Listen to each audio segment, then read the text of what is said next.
ஏவும் பியும் சேர்ந்து ஒரு வேலையை 16 நாளில் பார்க்குறாங்க. இப்போ நம்ம அதை எப்படி எழுதுறோம் அப்படின்னா ஏ ப்ளஸ் பி ஈக்குவல் டு 16. இதை நம்ம எப்படி எழுதணும்னா சேர்ந்து வேலை பார்க்குறாங்கன்னு சொல்லும்போது நம்ம 1/16ன்னு எழுதணும். சரிங்களா? இப்போ ஏ மட்டும் இந்த வேலையை எவ்வளோ நாளில் பார்க்குறாரு அப்படின்னா 48 நாளில் பார்க்குறாரு. அப்போ 1/48. இந்த டைம் ஒன்று ஒர்க்கு வரும்போது நம்ம இப்படி தான் எழுதணும். 1/48, 1/16 கொடுத்துருக்கிறத பூரா இப்படி எழுதணும். சரிங்களா?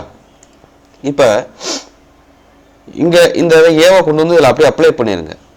ப்ராக்டிஸ் பண்ண பழகிட்டீங்க அப்படின்னா உங்களுக்கு ஈஸியாக சம் வந்துடும். 1/48 ப்ளஸ்ஸு பி ஈக்குவல் டு 1/16. இப்போ நமக்கு தேவை பி தான்.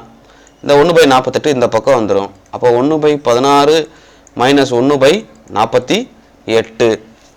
நல்லா கவனிச்சுங்க. பகுதி ரெண்டும் ஒரே மாதிரி இருந்தால் தான் நம்மளால் மைனஸ் பண்ணவோ ஆட் பண்ணவோ முடியும்.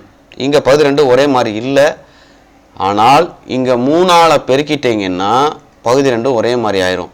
அப்போ 1 3 3/48 மைனஸ் 1/48. இப்போ பகுதி ரெண்டும் ஒரே மாதிரி இருக்கா? இப்போ ரெண்டையும் கழிங்களேன். 2/48.